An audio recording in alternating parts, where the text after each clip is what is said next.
এরা হলেন সে মহাভারতের বীর পঞ্চপাণ্ডব। তারা দুর্যোধনের নির্দেশে দাসের কর্ম করার জন্য সে হস্তিনাপুর রাজসভার দিকে আগমন করছে।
এই পঞ্চপাণ্ডব তো আমাদের সঙ্গে জিহাই হেরে আমাদের দাস হয়ে গেছে, কিন্তু তাদের স্ত্রী দ্রৌপদীকেও দাসী হিসেবে এরা সবার মধ্যে ডেকে নিয়ে সভাগ নেই। চমৎকার চমৎকার মামাশ্রী, চমৎকার, ঠিক বলেছেন মামাশ্রী, তাই হবে মামাশ্রী, তাই হবে। প্রতিগামী তুমি শীঘ্রই চলে সৈরাজ সভা।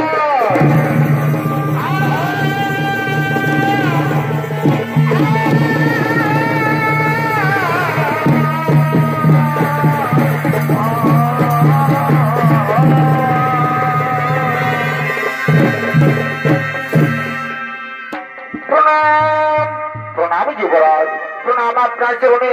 বলুন কি জন্য আমায় ডেকেছে? বলি শোনো শোনো প্রতিগামী, তুমি যাও, তুমি শীঘ্রই চলে যাও সেই দ্রৌপদীর কাছে, তাকে জানিয়ে দাও, তাকে জানিয়ে দাও যে দুর্যোধন তাকে জিহাই জিতেছে। তাই তুমি আর কিছু বিলম্ব করো না, তুমি শীঘ্রই চলে যাও সেই দ্রৌপদীকে ডেকে নিয়ে সৈরাজ সভায়। যুবরাজ, তাই হবে যুবরাজ, আমি আপনার কথা মতোই আমি চললাম সেই দ্রৌপদীর কাছে।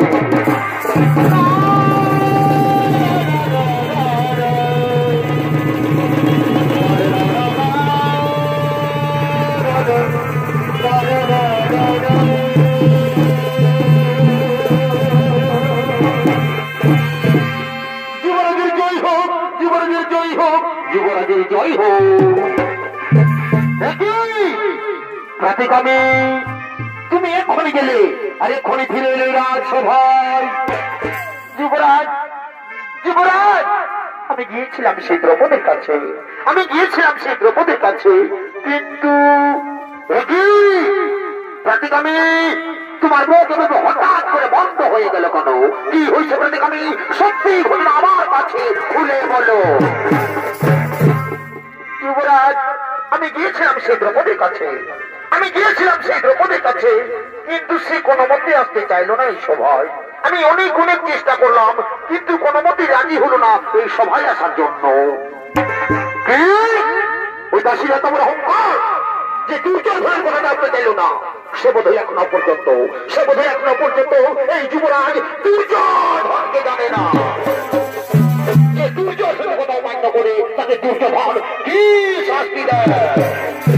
বলে ভাই দুঃশাসন, তুমি যেখানে দেখো শীঘ্র চলে এসো রাজসভা।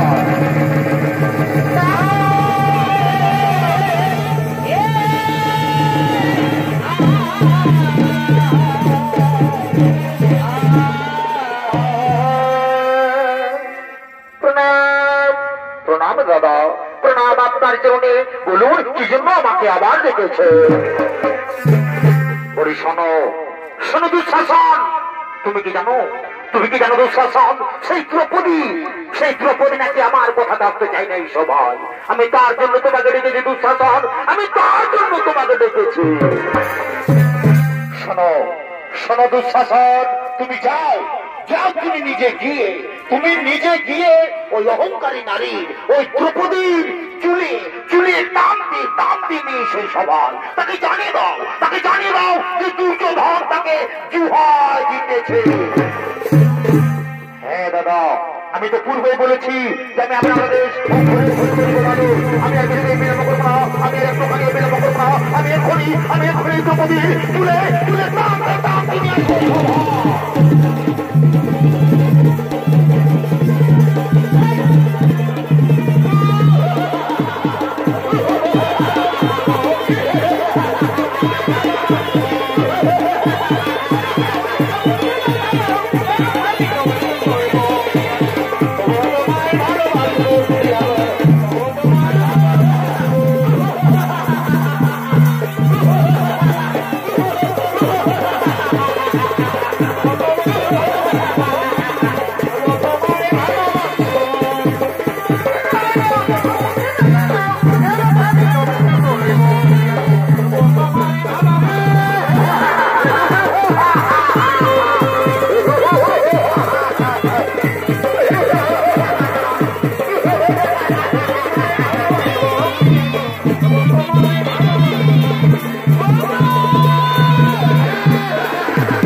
আপনি তো সব কিছু দেখলেন পিতামহ, আপনি তো সব কিছু দেখলেন।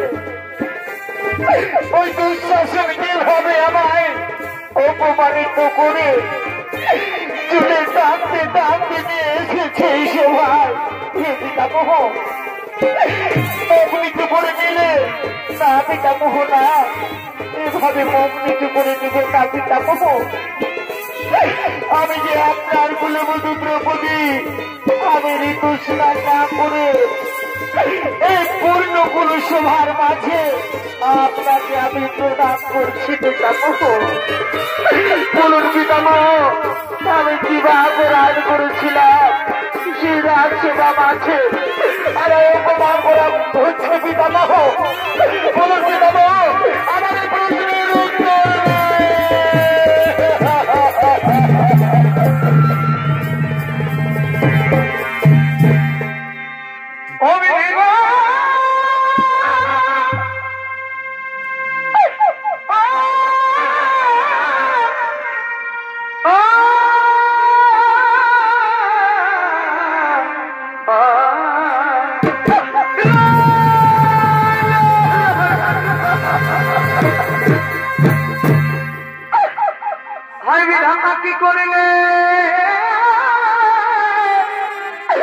নিষ্ঠুর বিধাতা কেন দুঃখ দিলে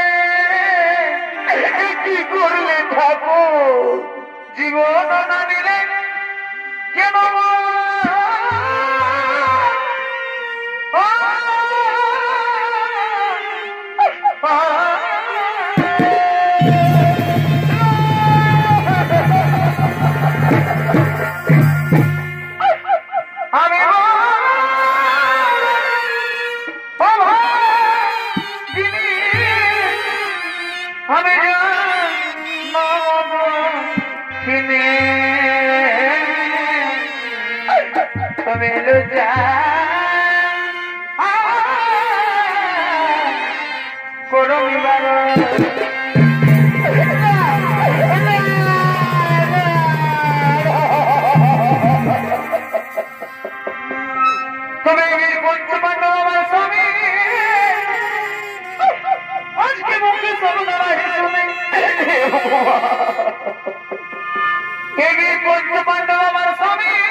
आज की दुर्दशा घटिल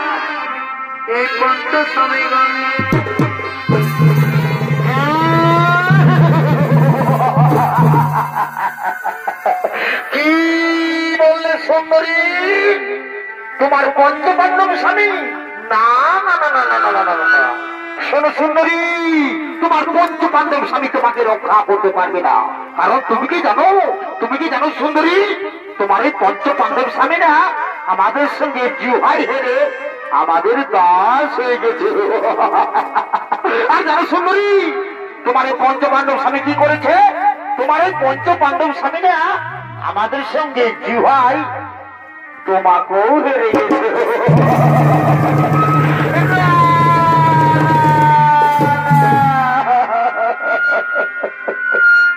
এই কোন সভার মাঝারে আমার কেন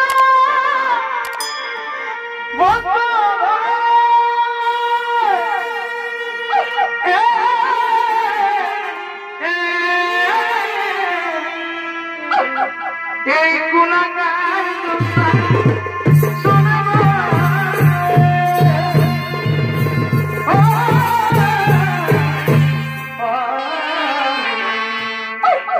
রক্ষা করো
প্রদান করছে আপনি তো আজ বড়ই ভাগ্যবান কারণ বৃষ্টিহীন জন্মেছে আজ যদি বৃষ্টিহীন না হতে তুমিও ভাগরের দুর্দশা দেখে এই দ্রৌপদীর দুর্দশা দেখে আজ আজ অবশ্যই আজ অবশ্যই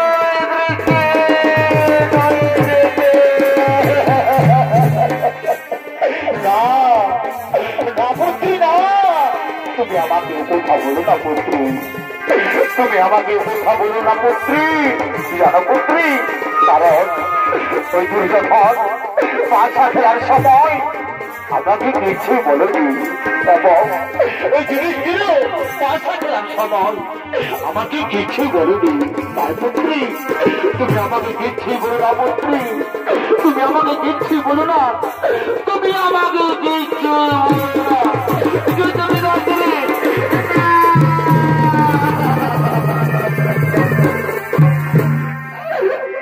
আমি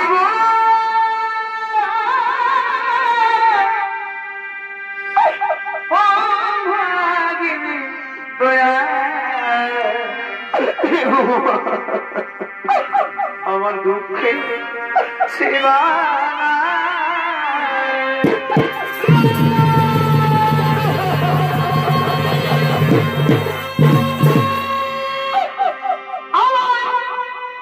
চুলে ধরে টানিয়া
Yeah.